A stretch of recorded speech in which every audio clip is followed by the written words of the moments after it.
right, welcome everyone. We're diving deep into the ICC Champions Trophy 2025. Should be a good one. Definitely. It's not just about the scores and stats, though. Sure. We're going to uncover some really cool stories, things you won't find in just the highlights. Yeah, this tournament is, well, it's more than just a tournament, especially for Pakistan. Right. I mean, it's been, almost 30 years since they've hosted? 29 to be exact. 29 years. So I'm sure people have questions like, when is it even happening? Who's playing? How can I watch? All good questions. But first, we got to talk about why this is such a huge deal for Pakistan. Absolutely. This is a massive moment for them. They've worked so hard to get international cricket back on their soil after years of, well, you know. Yeah, the 2009 attack on the Sri Lankan team bus, that was devastating for everyone. Absolutely. It raised so many concerns about security. Teams were hesitant to tour Pakistan, so to see them hosting a tournament like this, it's symbolic. A victory in itself. Exactly. It shows how far they've come, how much they've done to, rebuild. To regain trust.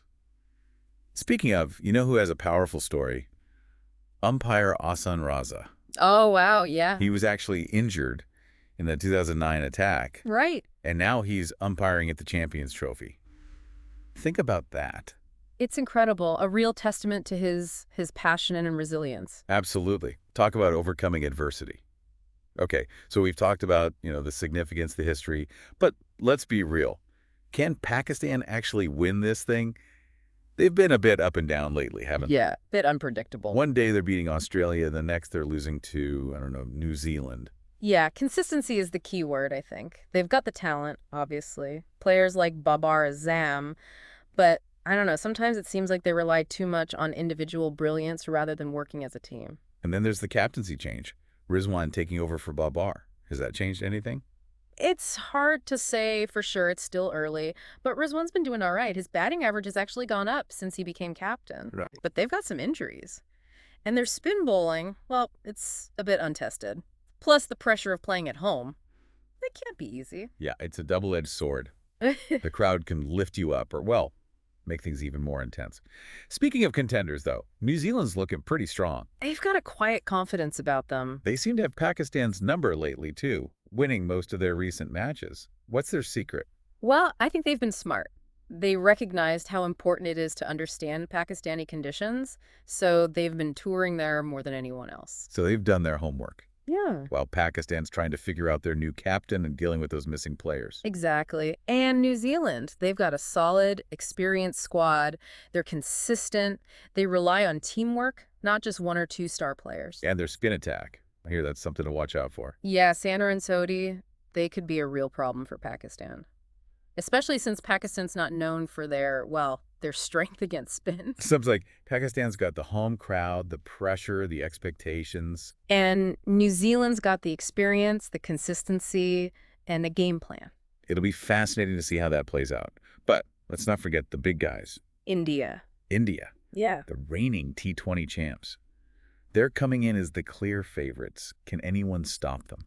They're tough to beat, that's for sure. Their batting lineup, it's like a who's who of world-class players. And their bowling attack, it's just as good. Boomer's back from injury, too. Right. And he's arguably the best white ball bowler out there right now. Plus, they know how to win big tournaments. They do. But, the Champions Trophy, it's known for upsets. The format, it's shorter, higher stakes. So anything can happen. Exactly. India can't afford to take any team lightly. Every match is a battle. Every match. This tournament it's going to be unpredictable. That's what makes it so exciting. It's kind of crazy how much more intense the Champions Trophy feels compared to, a World Cup. Oh, for sure. I mean, fewer matches, right?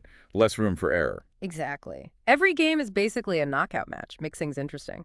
Definitely brings out the best in some teams. And maybe exposes the weaknesses in others. Yeah, you can't really afford an off day in this format.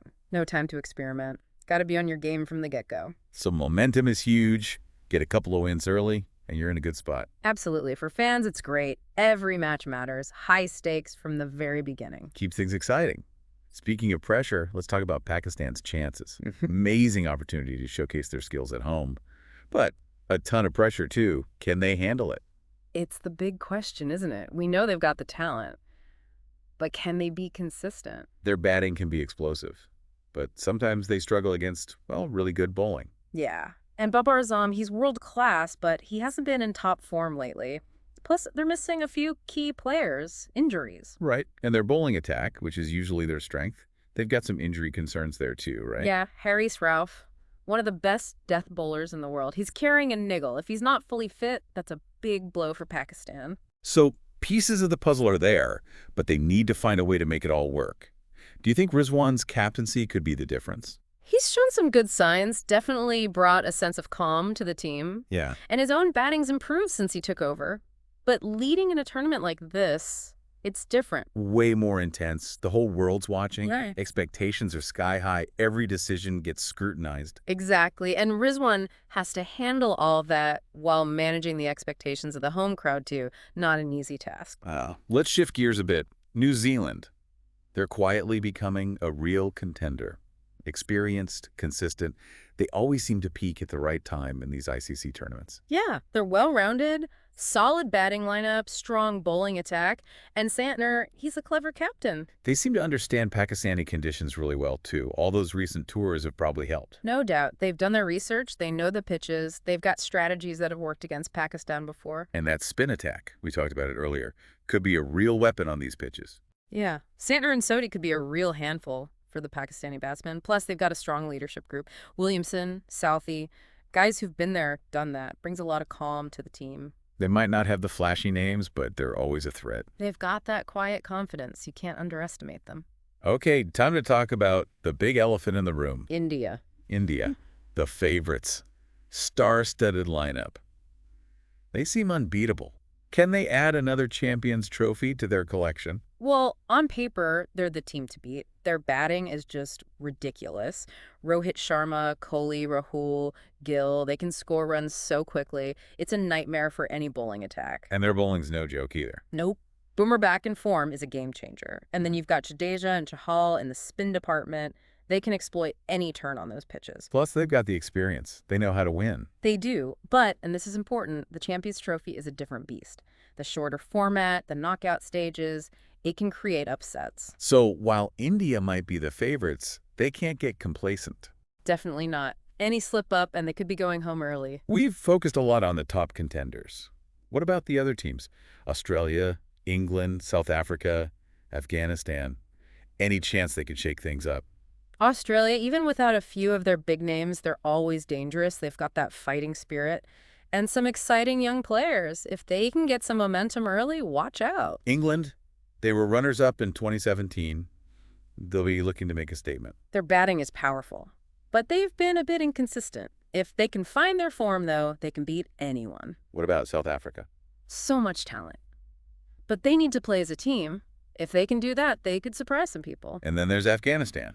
First time in the Champions Trophy. It's great to see them there. A young team full of energy. They're the underdogs for sure, but they could pull off an upset or two. Definitely adds another layer of excitement to the tournament. For sure. That's what's great about the Champions Trophy. You've got the best teams in the world all fighting for the title. And we've seen some incredible matches in the past. This one should be no different. Okay, before we get to our predictions, let's talk about the format for a second. It's not quite the same as a World Cup, is it? Nope, much shorter, which makes every match even more important. Yeah, it's more compact, more intense. Can you break it down for our listeners who might not be familiar with it? Sure. 8 teams, 2 groups of 4. Each team plays 3 group matches. Top 2 teams from each group go to the semifinals. Then it's knockout from there. Winner of the semis plays in the final. So no second chances. Yeah. Every match is crucial. Does this format favor certain teams, do you think? It definitely rewards consistency and the ability to handle pressure, get off to a good start, build some momentum, and you're in a good position. It also means teams need to be adaptable. The matches are being played in 3 different cities in Pakistan: Karachi, Lahore, and Rawalpindi. Each venue has got its own quirks. Exactly. You can't just stick to one game plan. You have to adjust to the conditions, the pitch, the weather. It's not just about having the best players. It's about having the smartest players, the ones who can adapt the fastest. Wow, we've covered a lot. Pakistan's big return, the challenges they face, New Zealand's consistency, India's dominance. And don't forget the format itself. It throws in a whole other layer of excitement. Absolutely. So as we head into this tournament, the question is, who's going to rise to the occasion? Who's going to make history? Let's start with Pakistan. They're carrying the weight of a nation on their shoulders. A nation that's been waiting for this moment for a long time. Their form's been a bit shaky lately. But they've got the talent, the home crowd. That can be a powerful motivator. For sure. If Babar Azam can find his groove again, if their young bowlers can step up, if Rizwan leaves them well, they could surprise a lot of people. Imagine if Pakistan actually wins it all in front of their home crowd. It would be incredible. It would be more than just a cricket victory. It would be a symbol of their resilience, their passion for the game. Okay, now New Zealand. They're always a threat in these tournaments. They're like a well-oiled machine. They just go about their business quietly, efficiently. They've studied Pakistani conditions, they've got the experience, and their spin attack could be the key. Definitely a factor. And Santner's a smart captain. If they can handle the pressure of the knockout stages, I wouldn't be surprised to see them in the final. It would be their first ICC trophy in a while. A well-deserved one, too. Uh-huh. Okay, let's talk about India. The favorites. They've got it all. The batting, the bowling, the experience, and they're hungry for more trophies. But, as we said, the Champions Trophy is unpredictable. Can they handle the pressure? Can they avoid complacency? That's the key. If they stay focused, play their best cricket, they'll be tough to beat. And what about the other teams? Australia, England, South Africa, Afghanistan. Any chance they can shake things up? Australia's always a tough opponent, even without some of their stars. England, their batting can be explosive on a good day. South Africa, they have the talent, but can they put it all together? And Afghanistan, making their debut, they'll be looking to prove they belong. Absolutely. So we've got a tournament full of storylines, possibilities, potential upsets. It's going to be amazing. It's going to be a roller coaster. So buckle up, everyone. The ICC Champions Trophy 2025 is about to begin. Get ready for some incredible cricket. I can't wait. May the best team win.